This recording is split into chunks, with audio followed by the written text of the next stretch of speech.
The silence in the courtroom was deafening. Every pair of eyes in that mahogany-paneled room was fixed on me. The woman they thought was nothing more than a small-town waitress fighting a losing battle. But then, General Marcus Hayes stood up, his decorated uniform catching the harsh fluorescent light, and his voice cut through the tension like a blade through silk. "Your Honor," he said, his words measured and powerful, "this woman isn't just a waitress. She's Captain Sarah Mitchell, United States Army, retired. And she didn't just serve coffee and pie. She fed our troops when the system failed them. She saved lives when bureaucracy left soldiers to die. And now they want to destroy her for it. That's when everything changed. That's when my real identity came out. That's when they realized the decorated combat veteran had been hiding in plain sight. My name is Captain Sarah Mitchell, United States Army, retired. For 3 years, I let everyone in Pine Ridge believe I was just another struggling single mother trying to make ends meet at Murphy's Diner. I wore that faded pink uniform like I once wore desert camouflage, smiled at truckers who left 50-cent tips, and pretended that refilling coffee cups was the most important mission of my day. The truth? I was hiding from a war that had followed me home. 3 years ago, I was Captain Mitchell, logistics officer with the 82nd Airborne Division, running supply operations that kept thousands of soldiers alive in Afghanistan. I had everything a career soldier could want: respect from my troops, commendations from command, and a reputation for getting critical supplies to the most dangerous forward operating bases in the country. Then, Firebase Delta happened. It was supposed to be a routine supply drop. My team had coordinated dozens of them: medical supplies, ammunition, food, water purification tablets, everything a remote outpost needed to survive in hostile territory. I had double-checked every manifest, verified every shipment, followed every protocol to the letter. But someone in the supply chain had been cutting corners. The water purification tablets we delivered were expired. The medical supplies were contaminated. The body armor was counterfeit. 12 soldiers died from dysentery when their water purification failed. 8 more died when their fake body armor couldn't stop Taliban bullets.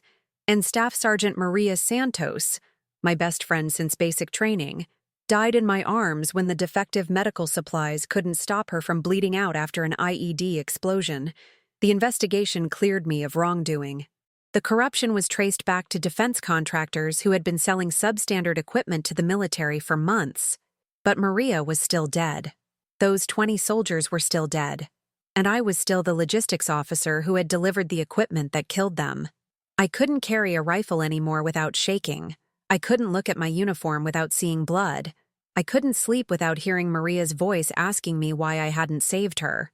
So I retired with full honors and disappeared. Changed into civilian clothes, found the smallest town I could where nobody would ask about my service, and tried to forget I'd ever been anything more than ordinary. Pine Ridge, Montana, population 3,847, where the biggest excitement was usually the high school football team making it to regionals.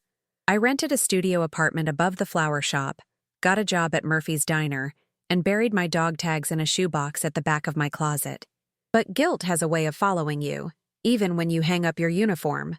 It was a Tuesday morning in March when 3 young soldiers walked into Murphy's Diner. I spotted them immediately. The haircuts, the posture, the way they unconsciously scanned for exits. Fresh from basic training, probably heading to their first deployment. They looked like babies playing dress-up in their Class A uniforms. "Morning, soldiers," I said, grabbing menus. The word felt strange in my mouth after 3 years of silence. "Coffee to start?" The youngest one, barely 18 with nervous eyes, nodded. "Yes, ma'am. Black, please." As I poured their coffee, muscle memory kicked in. The way they sat, the gear they carried, the patches on their uniforms. 3rd Infantry Division, heading to Afghanistan. My old stomping grounds. Then I heard their conversation, and my blood ran cold. "Heard the supply situation is still screwed up over there. My cousin in Bravo Company said they're drinking water that tastes like diesel. Can't even get proper plates for our vests. They're sending us the lightweight crap that won't stop a .22. I set down the coffee pot with shaking hands. These kids were about to deploy to the same country where I'd watched good soldiers die from supply failures. The same country where Maria Santos bled out because the medical equipment I delivered was worthless. It was happening again. "Excuse me," I said quietly, sliding into their booth. "Did you say you're having supply issues?" The nervous one looked at his buddies, then back at me. "Ma'am, we probably shouldn't talk about operational—" "Son," I interrupted, letting a little of my command voice slip through. "I'm asking because I care. What kind of supplies?" Something in my tone made them pay attention. For the next hour, they told me everything. How their unit was being deployed to a forward operating base where the supply chain was unreliable. How they'd been issued equipment that was clearly substandard. How young soldiers were getting sick from contaminated supplies and dying from defective gear. By the time they left, I had filled 3 napkins with notes and made a decision that would change everything. That night, I opened the shoebox at the back of my closet and pulled out my dog tags for the first time in 3 years. I was done hiding. Within a week, I had reactivated every military contact I'd ever made. Suppliers who owed me favors from my active duty days. NCOs who trusted my judgment. Officers who remembered when Captain Mitchell got things done in impossible situations. I created what I privately called Operation Second Chance, a network of active and retired military personnel dedicated to ensuring deployed soldiers received proper equipment when the official supply chain failed them. It started small. A case of quality water purification tablets sent through unofficial channels to a unit I knew was struggling with contaminated water. Proper ceramic plates for body armor shipped to soldiers whose lives depended on protection that actually worked. Medical supplies that weren't expired or contaminated. I used my military knowledge to identify which units needed help most. I used my logistics training to move supplies efficiently and quietly. And I used my retirement savings to fund the operation when official channels couldn't or wouldn't help. Every package was delivered with a simple note, from a soldier who's been there. Stay safe. Word spread quickly through the informal military network. Soldiers talk to other soldiers. Squad leaders connect with former teammates. Soon, I was getting requests through encrypted military communication channels. Units desperate for supplies that could save lives. I expanded the operation. Better gear, medical supplies, communication equipment.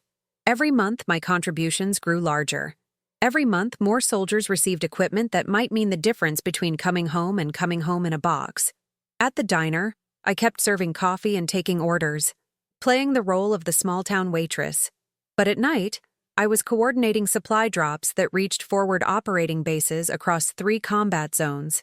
It felt like redemption. Like maybe I could save enough lives to balance the scales for Maria and the others who died under my watch. I thought I was being careful. I thought my military training made me invisible to civilian investigators. I was wrong. The first sign of trouble came when Agent Jennifer Ross walked into Murphy's diner on a Thursday morning. She ordered black coffee and wheat toast, but I could tell she wasn't there for breakfast. I'd seen enough intelligence officers to recognize the type. Too alert, too casual, asking questions that seemed innocent but weren't. "Nice quiet town," she said as I refilled her cup. "Yes, ma'am. Good place to settle down after traveling." She caught the slight hesitation in my voice. "You travel much before this?" "Some," I replied carefully. "Work took me overseas for a while." "Military?"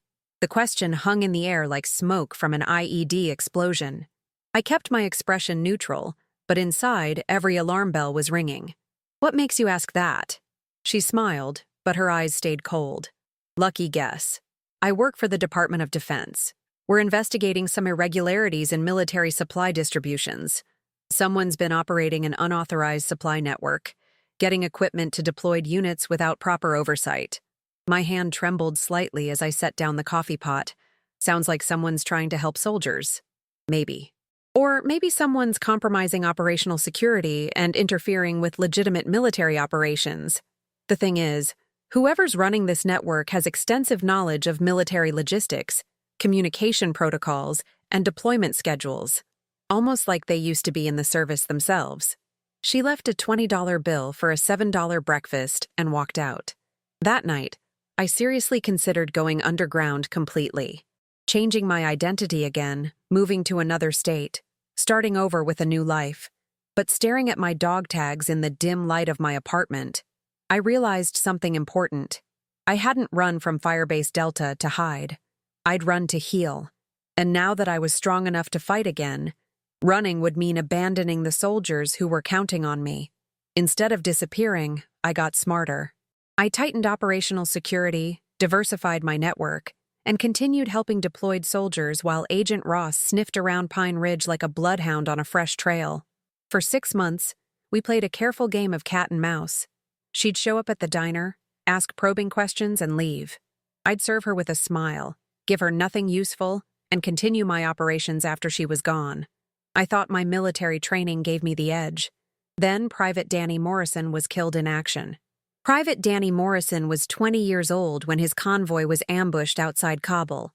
According to the official report, he died when an IED shattered his vehicle, and the first aid kit they tried to use on him contained expired medical supplies that couldn't stop his bleeding. According to the encrypted message I received from his platoon sergeant, Danny died because the proper medical supplies I'd sent were held up in customs for inspection and arrived 6 hours too late. 6 hours. If I'd been faster, if I'd found a way around the bureaucratic delays, if I'd pushed harder, Danny Morrison might have lived to see his 21st birthday. That's when I understood that careful wasn't enough anymore. Quiet wasn't enough. Playing it safe meant more soldiers would die while I protected myself. I liquidated everything. My retirement savings, my investments, even my late parents' life insurance policies. Within 72 hours, I had $800,000 in available funds and a plan that would either save hundreds of lives or land me in federal prison. I called it Operation Guardian Angel. Instead of sending individual packages through unofficial channels, I began purchasing entire shipments of military-grade supplies and arranging for them to be diverted to units that needed them most. Water purification systems that could serve entire companies, medical supplies that could stock field hospitals, communication equipment that could coordinate life-saving evacuations. I wasn't just helping individual soldiers anymore. I was supplying entire units with equipment that met or exceeded military specifications. The risks were enormous. The paper trail was harder to hide. But for the first time since Firebase Delta, I felt like I was fighting a war I could win. For 8 months, Operation Guardian Angel operated like a precision military campaign. Supplies appeared where they were needed most, delivered through channels that couldn't be easily traced. Casualty rates in the units I supported dropped significantly. Soldiers stopped dying from preventable causes. Then the legal artillery opened fire. Blackstone Defense Solutions was one of the military's largest contractors, holding exclusive deals worth billions for supplying deployed forces. According to their army of lawyers, my supply operations were undermining legitimate government contracts and compromising national security. They filed a federal lawsuit against Jane Doe and unknown co-conspirators, demanding that Operation Guardian Angel be shut down immediately and whoever was running it be prosecuted for everything from fraud to treason. The problem was, they didn't know they were targeting a fellow veteran. The media coverage was immediate and intense. Rogue military supplier defies Pentagon. Anonymous angel or dangerous vigilante. Everyone in America was talking about the mysterious person who was somehow getting better equipment to soldiers than the official military procurement system. Agent Ross's visits became daily reconnaissance missions. She knew I was involved, but she couldn't prove it. Every contact I'd used was legitimately military. Every supply route followed protocols I'd learned in the service. Every financial transaction was carefully structured to look like normal veteran business activities. But the investigation was closing in. The breakthrough came when Blackstone hired private contractors to monitor Pine Ridge.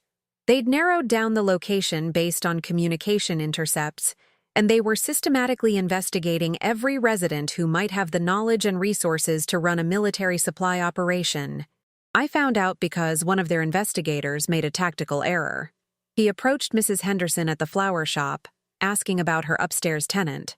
Mrs. Henderson immediately came to warn me that some government types were asking questions about that nice girl who works at Murphy's. That night, I sat in my apartment, staring at my dog tags, and wrote 2 letters. One was a detailed confession that would ensure no one else in Pine Ridge got caught in the crossfire. The other was a final encrypted message to my network, transferring operational control to trusted contacts who could continue the mission without me. I was going to surrender the next morning. But Pine Ridge had other plans. News travels fast in military families, and apparently Pine Ridge had more veterans than I'd realized. By morning, word had somehow spread that Sarah Mitchell, their waitress, their neighbor, their friend, was the person helping soldiers overseas, and that she was about to be arrested for it. The response was immediate and overwhelming. When Agent Ross arrived at Murphy's Diner that morning, she found 47 residents of Pine Ridge packed into the small restaurant. More than half of them were wearing pieces of old military uniforms or veteran organization caps. "She's one of ours," declared Tom Murphy, the diner owner, whose Navy veteran's cap I'd never noticed before.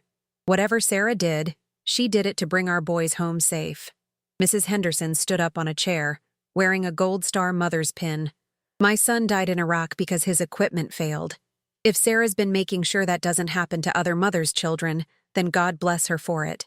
Even the sheriff was there, wearing his old Army Ranger beret and carrying a petition with over 200 signatures demanding that I be given a medal instead of prosecution.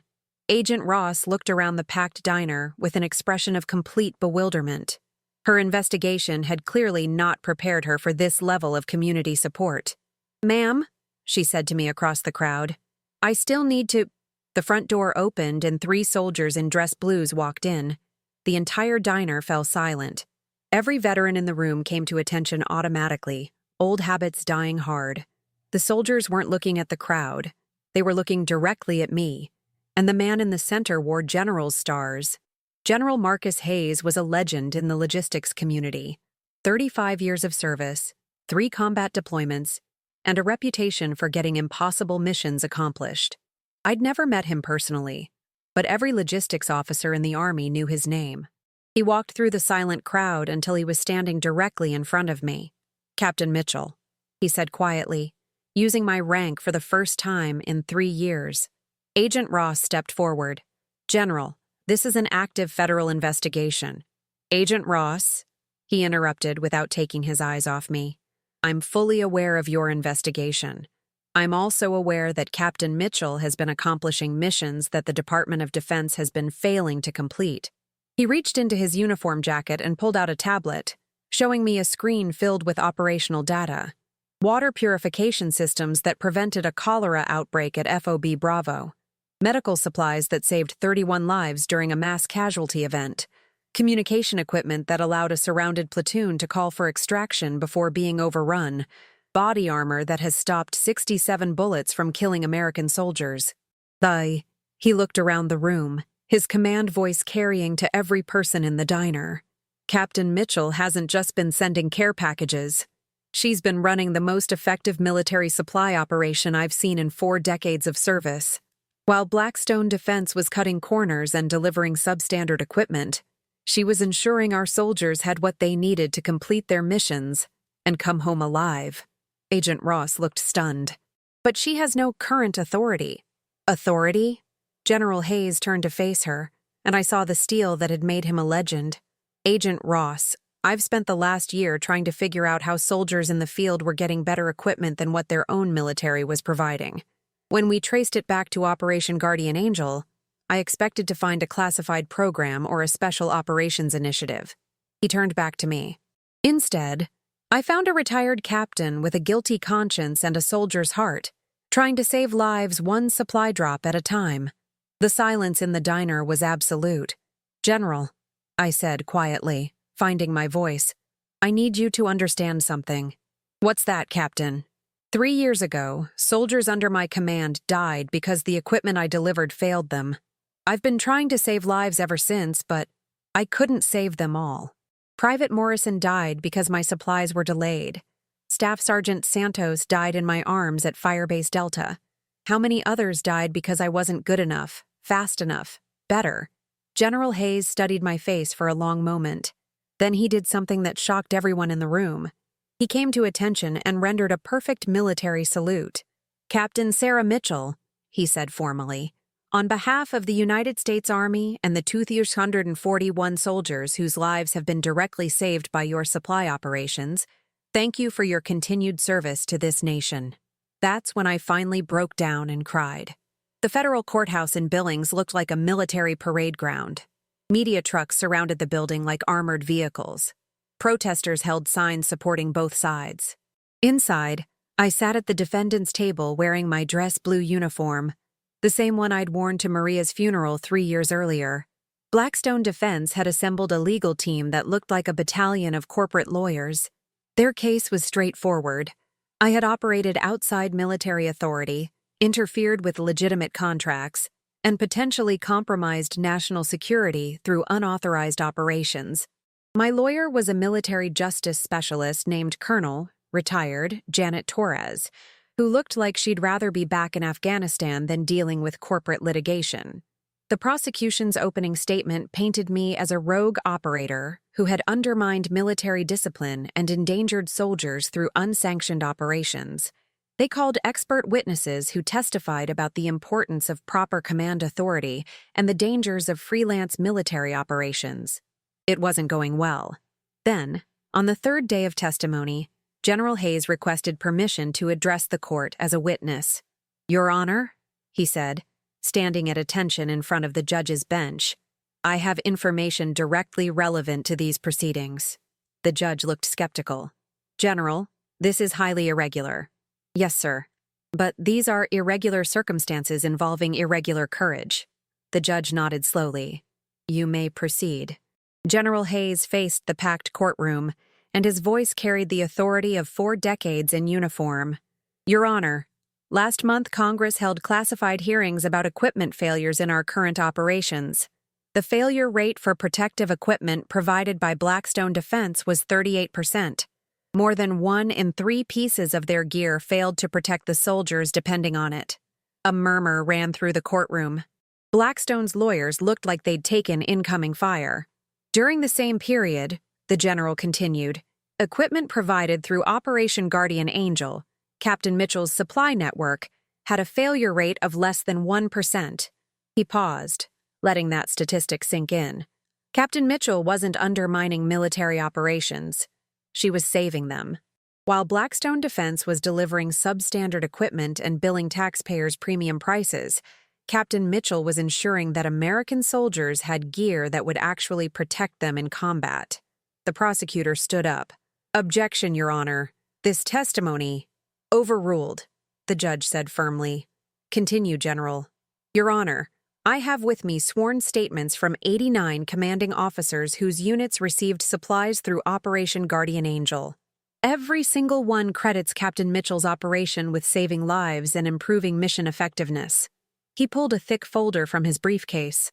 "I also have documentation showing that Blackstone Defense was aware their equipment was failing and chose to continue shipping defective gear rather than fix the problems. They prioritized profit over soldiers' lives." The courtroom erupted.